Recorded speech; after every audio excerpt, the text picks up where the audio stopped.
अगर मैं आपसे कहूं कि आपका सुबह का संतरे का जूस उतना सेहतमंद नहीं है जितना आप सोचते हैं, और शाम को खाया जाने वाला फैट फ्री दही आम दही से ज्यादा नुकसानदायक हो सकता है, सुनकर थोड़ा चौंकाने वाला लग रहा है ना? लेकिन हेल्दी खाने की दुनिया ऐसे धोखे और गलत फहमियों से भरी है जिनमें हम हर दिन फंस जाते हैं। हमें फिटनेस, इको या फैट फ्री जैसे बड़े बड़े दावों वाले प्रोडक्ट्स खरीदने के लिए उकसाया जाता है, लेकिन इन शब्दों के पीछे अक्सर कोई फायदा नहीं, बल्कि सिर्फ मार्केटिंग छिपी होती है। आज के इस वीडियो में हम आपकी रसोई और आपके दिमाग में जमी गलत फहमियों की पूरी पड़ताल करेंगे। हम खाने से जुड़े 20 सबसे आम और खतरनाक मिथकों का पर्दाफाश करेंगे, जो सालों से हमें सच में स्वस्थ रहने से रोक रहे हैं। हैरान होने के लिए तैयार रहिए, क्योंकि इनमें से कुछ नियमों का पालन आप भी जरूर करते होंगे। अभी कमेंट्स में बताएं, आपने अब तक खाने से जुड़ी सबसे अजीब सलाह किस पर यकीन किया है? पढ़कर बहुत मजा आएगा। आखिर ये सारे मिथक आते कहां से हैं और हम इतनी आसानी से इन पर यकीन क्यों कर लेते हैं? जवाब सीधा सा है। सबसे पहले, पोषण विज्ञान लगातार विकसित हो रहा है। जो 30 साल पहले सच माना जाता था, आज वो पूरी तरह से गलत साबित हो सकता है।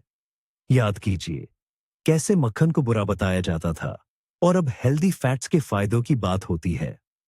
दूसरा, मार्केटिंग का इसमें बहुत बड़ा हाथ है। कंपनियों को नए सुपरफूड्स बनाना या हमें कभी फैट से तो कभी कार्ब से डराना फायदेमंद लगता है, ताकि वे अपने फैट फ्री या लो कार्ब विकल्प बेच सके। और तीसरा, ये अधूरी जानकारी के फैलने का असर है। किसी ने कहीं कुछ सुना, उसे ठीक से समझा नहीं और फिर आगे बता दिया। बस एक नया मिथक इंटरनेट पर फैल गया। नतीजा ये होता है कि हमें विरोधाभासी सलाहों का ढेर मिल जाता है और हम समझ नहीं पाते कि किस पर भरोसा करें। आज हमारा मकसद है कि हम आधुनिक वैज्ञानिक डेटा के आधार पर सच को झूठ से अलग करें और आपकी प्लेट में सही जानकारी वापस लाएं।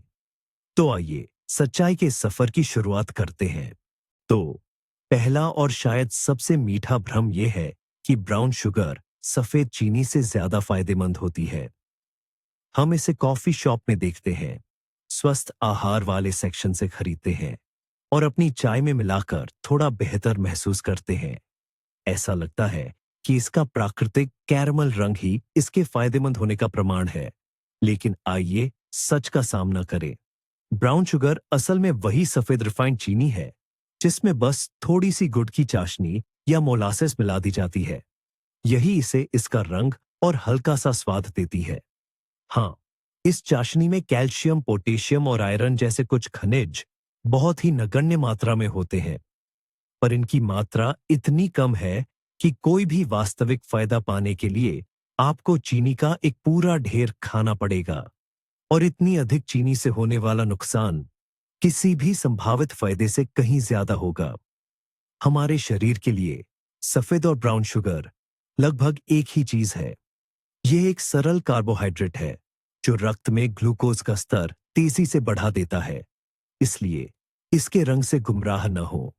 अगर आप अपनी सेहत को होने वाले नुकसान को कम करना चाहते हैं, तो किसी भी तरह की चीनी की मात्रा कम करें, न कि सिर्फ उसका रंग बदले। हमने चीनी के बारे में तो बात कर ली, लेकिन वसा, फैट का क्या? दशकों से हमें यह विश्वास दिलाया गया है कि कम वसा वाले उत्पाद फिटनेस और स्वस्थ हृदय के लिए सबसे जरूरी है। दुकानों की अलमारियां कम वसा वाले दूध, दही और पनीर से भरी पड़ी है, लेकिन इसमें एक बड़ा छिपा हुआ जाल है। जब किसी उत्पाद से वसा, फैट निकाल दी जाती है, तो वह अपना स्वाद और बनावट खो देता है। वह पानी जैसा और बेस्वाद हो जाता है। निर्माता क्या करते हैं? बिल्कुल सही, वे स्वाद वापस लाने के लिए कुछ मिलाते हैं, और अक्सर इसमें चीनी, स्टार्च, गाढ़ा करने वाले पदार्थ, थिकनर और कृत्रिम स्वाद, फ्लेवर होते हैं। नतीजतन जब आप फल मिला हुआ कम वसा वाला दही खरीदते हैं, तो आपको सामान्य आइसक्रीम से भी ज्यादा चीनी मिल सकती है।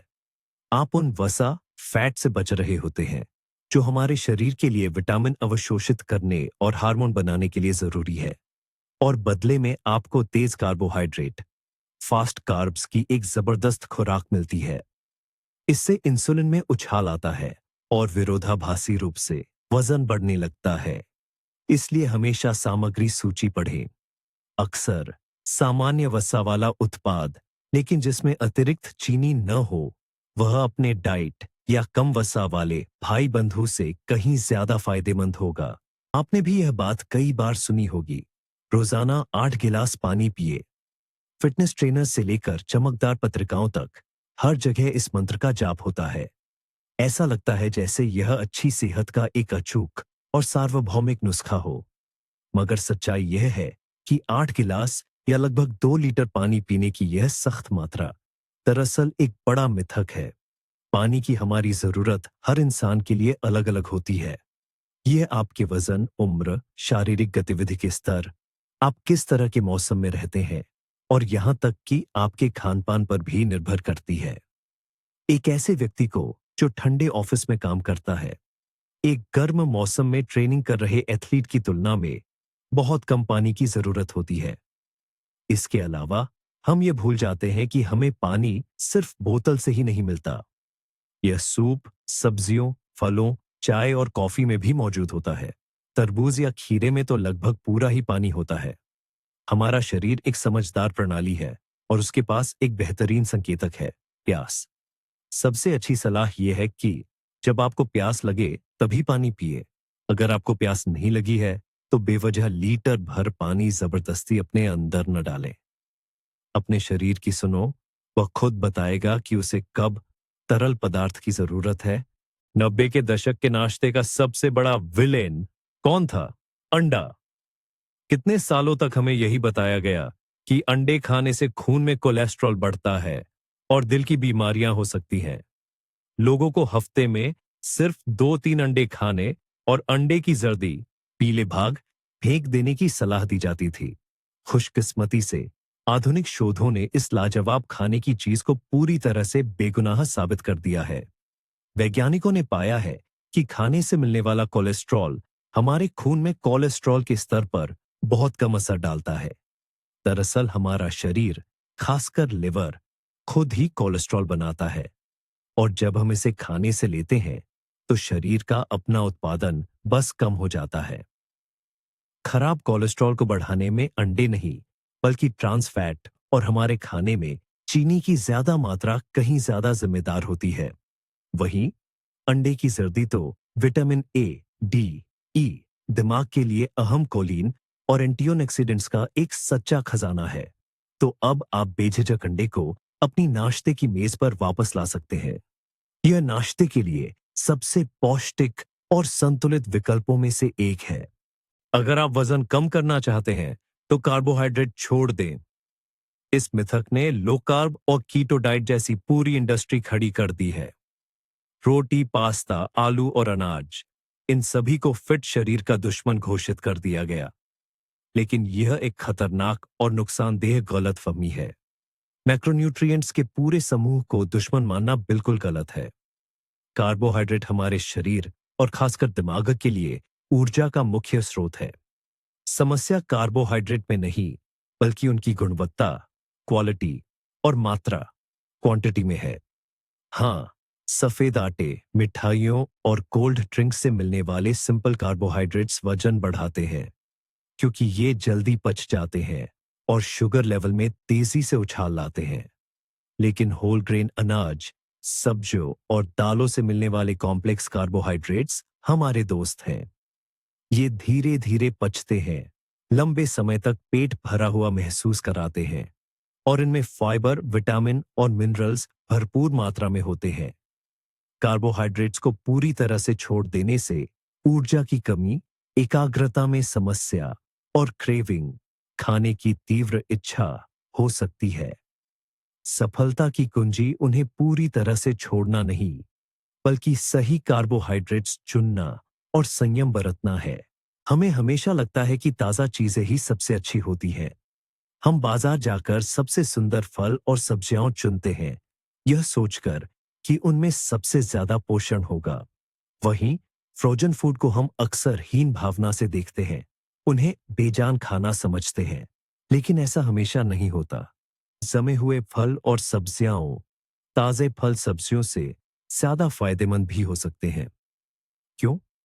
जरा एक ताजे टमाटर के आपके मेज तक पहुंचने के सफर के बारे में सोचिए। उसे अभी कच्चा ही तोड़ लिया जाता है, फिर वह गोदाम तक और वहां से दुकान तक पहुंचने में लंबा सफर तय करता है। इस पूरे समय में धूप और हवा के संपर्क में आने से उसमें मौजूद पोषक तत्वों, खासकर विटामिन सी का एक बड़ा हिस्सा नष्ट हो जाता है। अब बात करते हैं फ्रोजन सब्जियों और फलों की। फ्रोजन करने के लिए फल और सब्जियां तब तोड़ी जाती हैं जब वे पूरी तरह पक चुके होते हैं और उनमें पोषक तत्व अपनी चरम सीमा पर होते हैं। इसके बाद उन्हें तुरंत शॉक फ्रीजिंग प्रक्रिया से गुजारा जाता है। यह प्रक्रिया इतनी तेजी से होती है कि फल सब्जियों के लगभग सभी विटामिन और मिनरल्स सुरक्षित रहते हैं।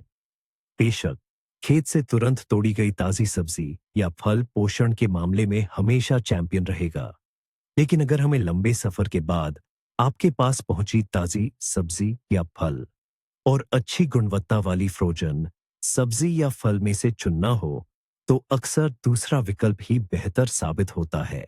डिटॉक्स जूस, स्मूदी, खास चाय और डाइट। हमें वादा किया जाता है कि ये शरीर से सभी गंदगी और विषैले पदार्थों को निकाल देंगे, हमें अंदर से साफ करेंगे और हल्कापन देंगे।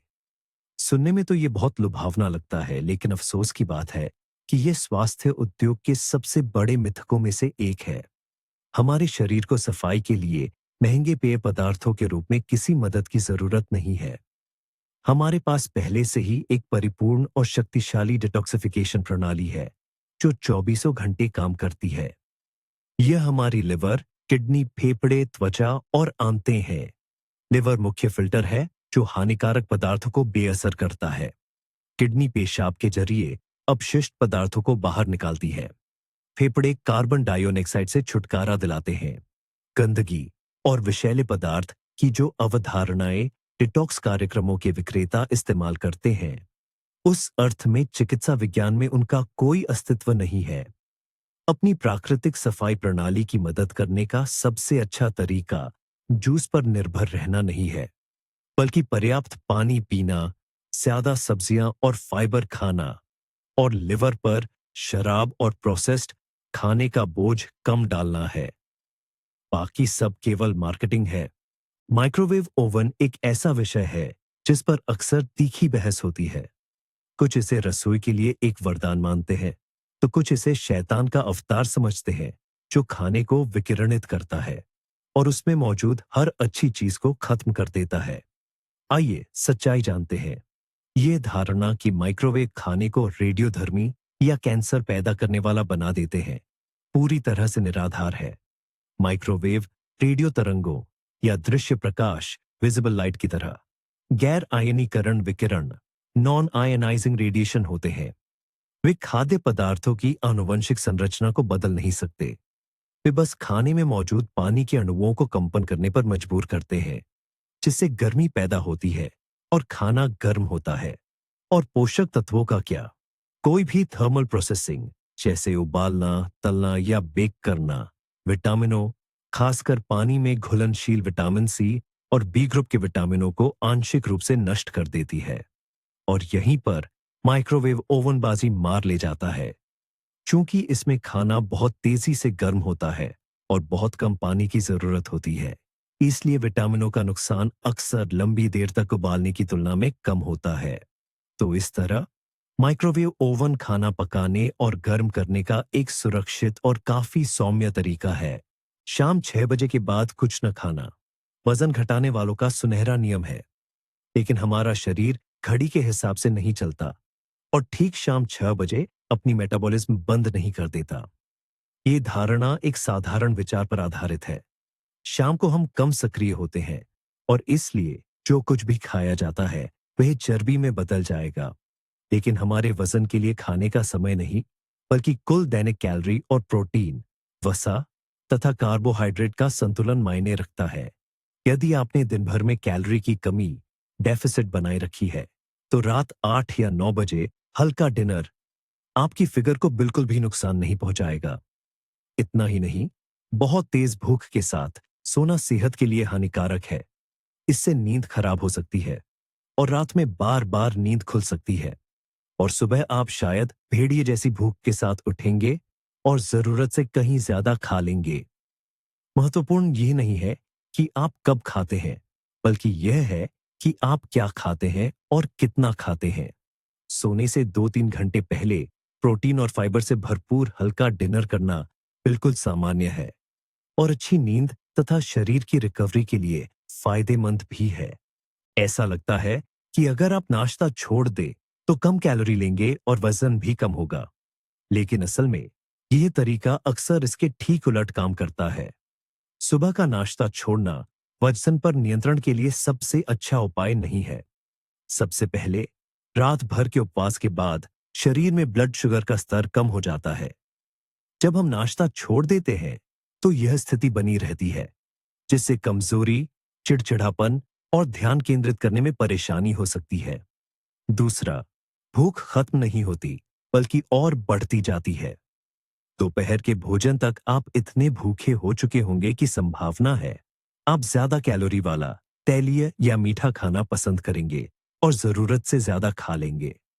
शोध से पता चलता है कि जो लोग नियमित रूप से नाश्ता करते हैं, उनका वजन आमतौर पर संतुलित रहता है और वे पूरे दिन कम खाते हैं। एक संतुलित नाश्ता जिसमें प्रोटीन, कॉम्प्लेक्स कार्बोहाइड्रेट और हेल्दी फैट शामिल हों, आपके मेटाबॉलिज्म को सक्रिय करता है, ऊर्जा देता है और भूख को नियंत्रित करने में सहायक होता है। इसलिए इसे नजरअंदाज बिल्कुल न करें। स्वस्थ खानपान की तलाश में बहुत से लोग सफेद चीनी की जगह प्राकृतिक विकल्पों का इस्तेमाल करते हैं, जैसे शहद, मेपल सिरप, अगेव सिरप या नारियल चीनी। ये चीजें ज्यादा फायदेमंद लगती हैं क्योंकि इन्हें प्रकृति ने बनाया है, लेकिन हमारे शरीर के लिए इनमें कोई खास फर्क नहीं है। हाँ, शहद और मैपल सिरप में थोड़े एंटीऑक्सीडेंट और मिनरल्स होते हैं, लेकिन उनका मुख्य घटक वही सरल शर्करा है। ग्लूकोज और फ्रुक्टोज।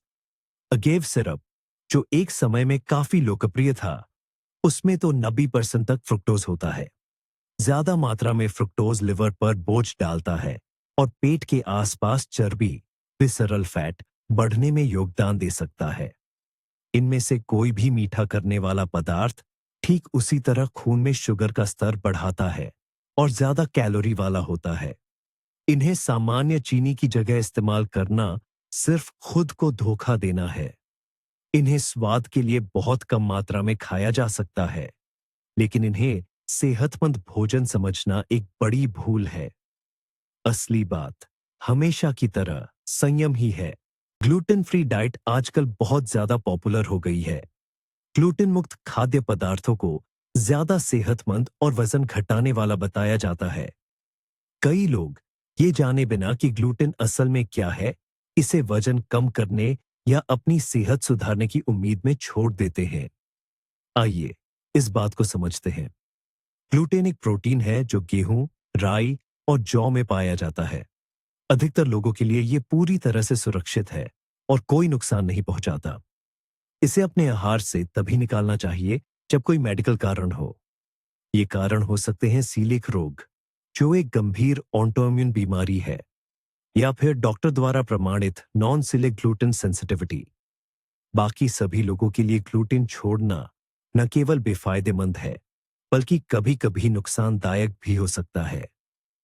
ग्लूटेन वाले साबुत अनाज जैसे कि गेहूं, फाइबर, बी विटामिन और आयरन जैसे जरूरी पोषक तत्वों का एक अहम स्रोत होते हैं। वहीं बाजार में मिलने वाले ग्लूटेन फ्री प्रोडक्ट्स में स्वाद और बनावट को बेहतर बनाने के लिए अक्सर ज्यादा चीनी, फैट और स्टार्च होता है और पोषक तत्व भी कम पाए जाते हैं। तो अगर आपको कोई मेडिकल डायग्नोसिस नहीं है, तो ग्लूटेन से घबराने की कोई जरूरत नहीं है। गुलाबी हिमालयी, काला, समुद्री नमक। आजकल दुकानों की अलमारियों पर कई तरह के नमक दिखने लगे हैं।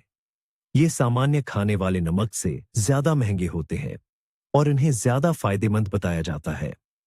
हमें बताया जाता है कि इनमें दर्जनों अनोखे खनिज पदार्थ होते हैं।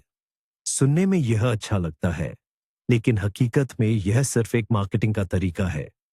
कोई भी नमक, चाहे उसका रंग कुछ भी हो, या वह कहीं से भी आया हो, 97 से 99% तक एक ही चीज यानी सोडियम क्लोराइड से बना होता है।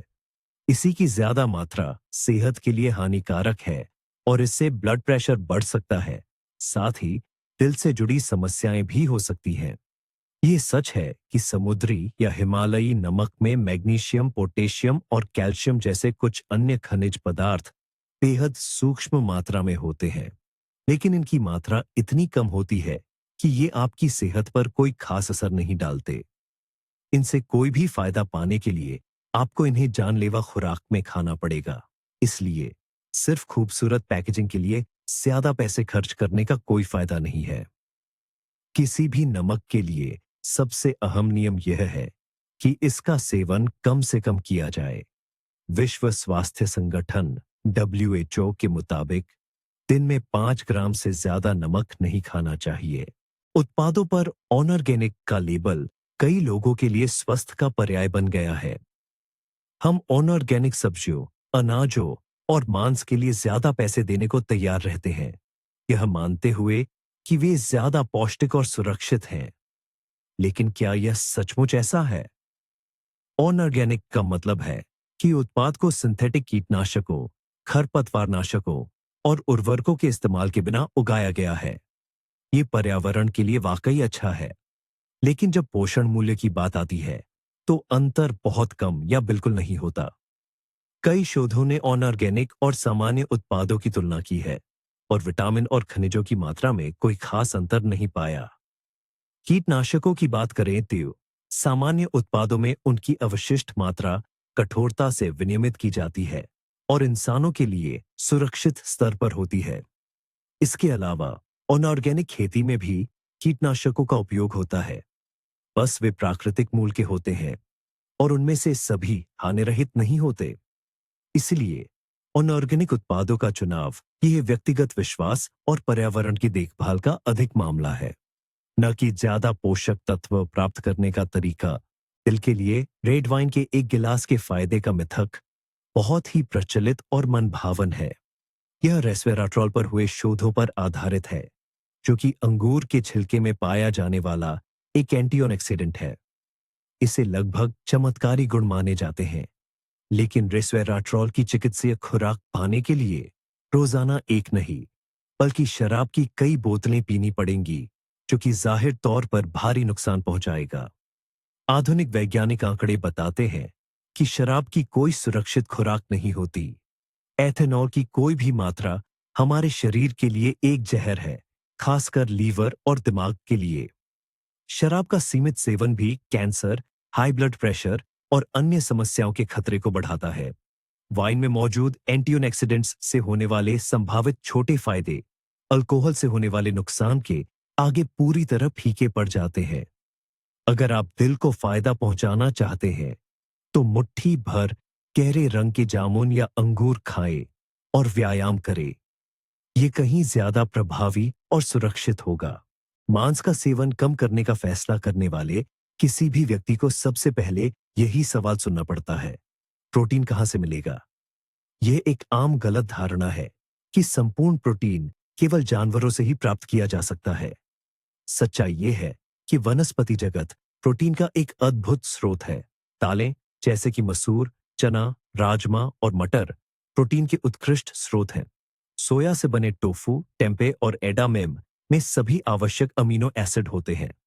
मेवे, बीज, क्विनोआ और कुत्तू, ये सभी उच्च प्रोटीन वाले खाद्य पदार्थ हैं। जो लोग पौधों पर आधारित आहार का पालन करते हैं, उनके लिए विविधता ही कुंजी है।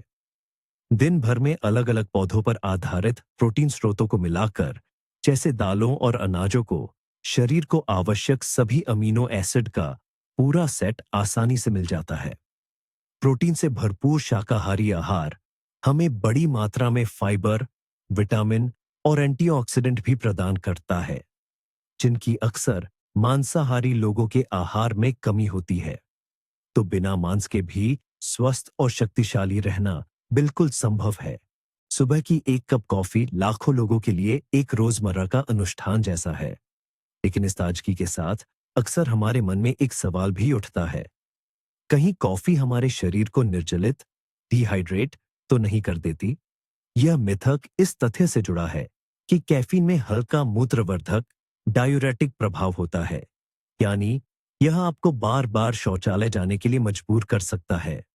हालांकि कई शोधों से पता चला है कि यह प्रभाव बहुत कमजोर होता है और यह ज्यादातर उन लोगों में दिखाई देता है जो नियमित रूप से कॉफी नहीं पीते। यदि आप रोजाना अपनी 1 या 2 कप कॉफी पीने की आदी हैं, तो आपका शरीर इसके अनुकूल हो जाता है और मूत्रवर्धक प्रभाव लगभग न के बराबर रह जाता है। इससे भी बढ़कर यह नहीं भूलना चाहिए कि कॉफी 98% पानी ही है। इस पेय से आपको जो तरल पदार्थ मिलता है वह कैफीन के कारण होने वाली उन मामूली हानियों की पूरी तरह से भरपाई कर देता है। इसलिए आपकी सुबह की कॉफी को आपके कुल दैनिक तरल पदार्थ के सेवन में आसानी से गिना जा सकता है। बेशक इसका मतलब यह नहीं कि कॉफी को पानी की जगह पिया जा सकता है, लेकिन इससे निर्जलीकरण के डरने की बिल्कुल जरूरत नहीं है। यह बात कितनी तार्किक लगती है। वसा खाओ, मोटे हो जाओ। इसी सरल विचार ने वसा रहित, फैट फ्री आहारों के एक पूरे युग की नींव रखी। परंतु हमारा शरीर कहीं अधिक जटिल है। दरअसल अतिरिक्त वजन बढ़ने का मुख्य कारण वसा नहीं, बल्कि कैलोरी का अधिक सेवन है, खासकर साधारण कार्बोहाइड्रेट और चीनी से मिलने वाली कैलोरी। जब हम ज्यादा मीठा और मैदा से बनी चीजें खाते हैं, तो हमारे शरीर को बहुत ज्यादा तेज ऊर्जा मिलती है। जो कुछ भी यह तुरंत खर्च नहीं कर पाता, उसे वसा के रूप में परिवर्तित कर भंडारित कर लेता है। इसके विपरीत एवोकैडो, मेवों, जैतून के तेल और तैलीय मछली में पाए जाने वाले स्वस्थ वसा, हेल्दी फैट्स, हमारे स्वास्थ्य के लिए आवश्यक है। ये कोशिका झिल्ली बनाने, हार्मोन के उत्पादन और वसा में घुलनशील विटामिनों को अवशोषित करने में मदद करते हैं।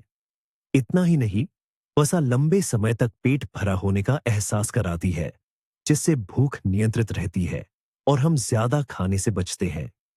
इसलिए हमें वसा से नहीं, बल्कि इसकी खराब गुणवत्ता जैसे ट्रांस फैट्स और अपने आहार में कैलोरी के कुल अधिक सेवन से डरना चाहिए। स्मूदी को अक्सर स्वस्थ जीवन शैली का एक अहम हिस्सा माना जाता है। पिसे हुए फलों और सब्जियों का एक गिलास, भला इससे ज्यादा पौष्टिक और क्या हो सकता है। लेकिन इसमें भी कुछ खास बातें हैं जिन पर ध्यान देना जरूरी है। स्मूदी बेहद फायदेमंद भी हो सकता है और मिठास से भरा एक शुगर बॉम्ब भी। ये सब इसके बनाने के तरीके और सामग्री पर निर्भर करता है। अगर आप ब्लेंडर में कई मीठे फल जैसे केला, आम और अंगूर मिला देते हैं, ऊपर से शहद या कोई सिरप भी डाल देते हैं, तो आपको फ्रुक्टोज की एक बहुत बड़ी मात्रा मिल जाती है। पूरे फल में मौजूद चीनी रेशे फाइबर से बंधी होती है और धीरे धीरे पचती है, लेकिन स्मूदी में यह तरल और आसानी से पचने वाली अवस्था में होती है। इससे आपके खून में शुगर का स्तर उतनी ही तेजी से बढ़ता है जितना एक गिलास सोडा पीने से। इसके अलावा एक ही गिलास स्मूदी में आप 3-4 फल आसानी से पी जाते हैं, जबकि उन्हें साबुत खाना शायद आपके लिए एक बार में मुश्किल होता। इससे आपकी कैलोरी की मात्रा भी बढ़ जाती है। स्मूदी को सचमुच सेहतमंद बनाने के लिए इसका आधार मीठा नहीं होना चाहिए। इसमें सब्जियां, हरी पत्तियां, एवोकाडो या फिर कम फैट वाला दही मिलाया जा सकता है। फल और जामुन सिर्फ स्वाद के लिए कम मात्रा में ही डालने चाहिए। कई सालों तक मार्जरीन को मक्खन का एक स्वस्थ विकल्प माना जाता था। इसे वनस्पति तेलों से बनाया जाता था, जिसका मतलब था कि इसमें कोलेस्ट्रॉल नहीं होता था, जिससे लोग इतना डरते थे। लेकिन तरल वनस्पति तेलों को ठोस मार्जरीन में बदलने की प्रक्रिया में हाइड्रोजनीकरण का उपयोग किया जाता था। इस प्रक्रिया से ट्रांस फैट बनते थे। ये कृत्रिम रूप से बदले गए वसा के अणु थे, जो स्वास्थ्य के लिए बेहद हानिकारक पाए गए। ट्रांस फैट खराब कोलेस्ट्रॉल का स्तर बढ़ाते हैं और अच्छे कोलेस्ट्रॉल का स्तर घटाते हैं।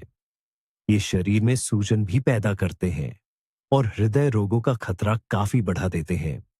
आजकल कई निर्माताओं ने अपनी तकनीक बदल दी है और वे ट्रांस फैट रहित मार्जरीन बनाते हैं। हालांकि यह अभी भी एक अत्यधिक प्रोसेस्ड उत्पाद है, जिसमें कई तरह की सामग्री होती है। प्राकृतिक मक्खन यदि सीमित मात्रा में खाया जाए तो हमारे शरीर के लिए कहीं अधिक प्राकृतिक और बेहतर उत्पाद है। मुख्य बात हमेशा की तरह यही है, इसका ज्यादा सेवन न करें।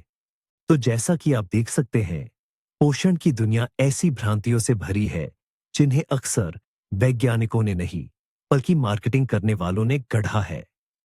हम सेहतमंद वसा और अंडे खाने से डरते हैं, लेकिन मीठे स्मूदी बिना सोचे समझे पी जाते हैं।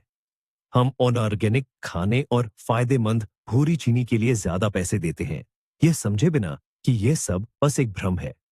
आज का हमारा मुख्य निष्कर्ष यह है, ऐसी कोई जादुई चीज या सख्त पाबंदी नहीं है जो आपको तुरंत स्वस्थ बना दे।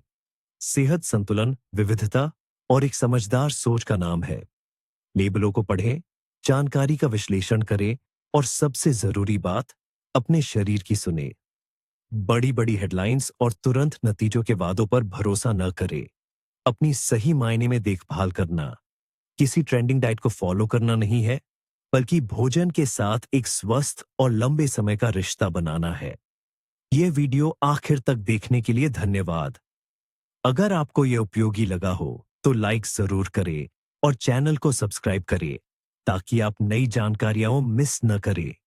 और अब सबसे बड़ा सवाल, हमारी इस सूची में से कौन सा मिथक आपको सबसे ज्यादा हैरान कर गया? या हो सकता है कि हमने कुछ छोड़ दिया हो? इसके बारे में कमेंट्स में लिखें। चलिए इस पर चर्चा करते हैं।